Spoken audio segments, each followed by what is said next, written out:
We will pause for my husband to set up his ladder.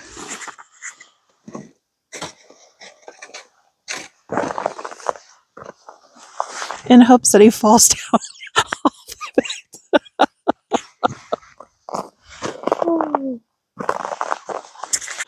Good morning and welcome back to another beautiful morning in the Metha Valley. We woke up to a beautiful, sunshiny, gorgeous day. We also woke up to 4 degrees, a little chilly. We have a pellet stove that kicks out the heat, so we were nice and toasty, but this is a definite warning that you always need to have a backup heat source, because if something were to fail with our pellet stove, we would be cold. So we just make sure we have extra propane, we have fuel for our generator, we have our EcoFlow charge that is a backup to our pellet stove. We've had that happen before where we're running our pellet stove. It was a few years ago. It was minus 30 degrees and the power went out, and all we had was our pellet stove.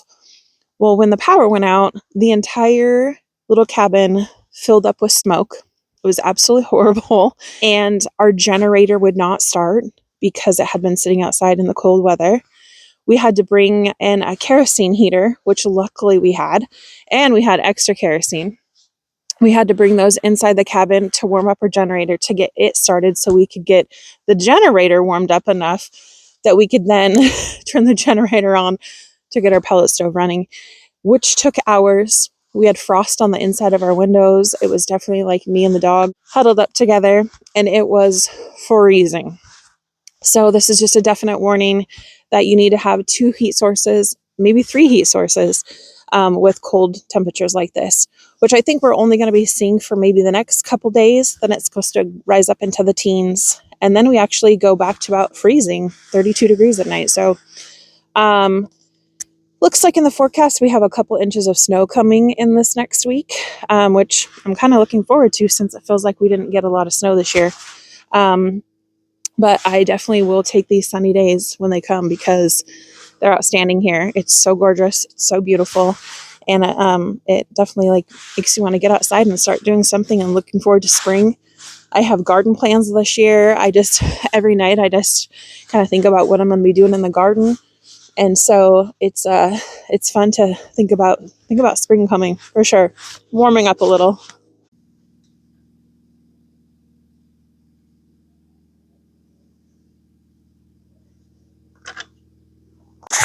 So I know I spoke before of this tree and that the deer just absolutely love it. And they have taken their toll on it again this year.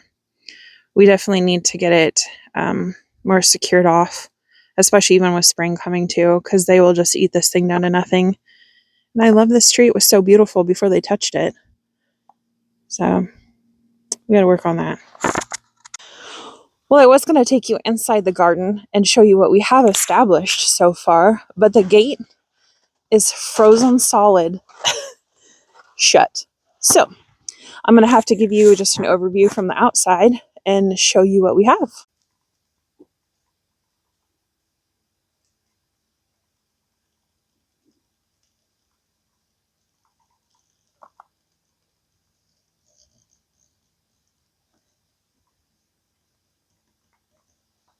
This section right here, we do have a flowering cherry tree for our late puppy.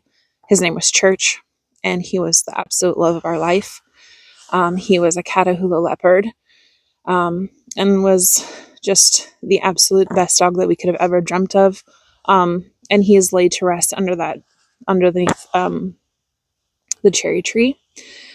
So we have that fenced off pretty well because we want the deer to stay away from that until it's well established. And the 2 beds that we have here on the far side of the bed, we usually put tomatoes on this back row. And then we have strawberries all in this front bed, and they do absolutely amazing. The tomatoes will get sun from, early morning. They get sun, they get a little break, and then when the sun sets in the afternoon, they get sun on the back side of them. We have an apple tree right behind the windmill here in this corner. And then we have another apple tree right here. And I think that we got just a few apples this past year. They're pretty new. and they definitely need to be pruned coming this spring. So hopefully we'll get some good production out of them in the years to come. We have our, just like a little she shed. I have racks in there for starting seeds, just basically storage throughout the winter right now.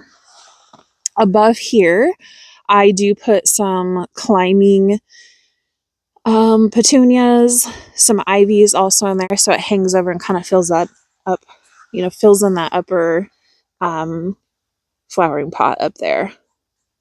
Over here, we have raspberries that are growing right in here. We have a peach tree, and then we have another apple tree over here in the corner. We have blueberry that lines the front of the gate, and then we have some more berries that are growing on the end, and then we have raspberries. And that's all we have at the present. But my goal this year is to expand this garden. I would like to say 3 times the size. Shane's probably leaning more twice the size. So we'll see what he says. Obviously, I need his help to do it, so I got to compromise somewhere. But I would love to have a huge garden and to be able to expand a lot more than what we can do and do a lot of canning this year. I think it'd be great, fun, and give me some experience. So, yeah, just a gorgeous day. It's beautiful. I love it.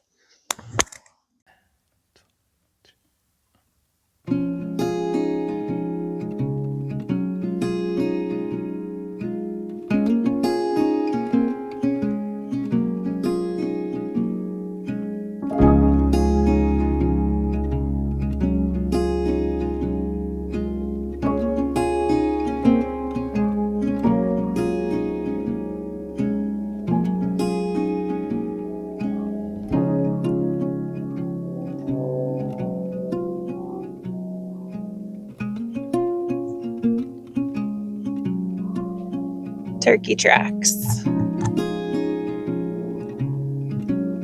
Headed up the driveway.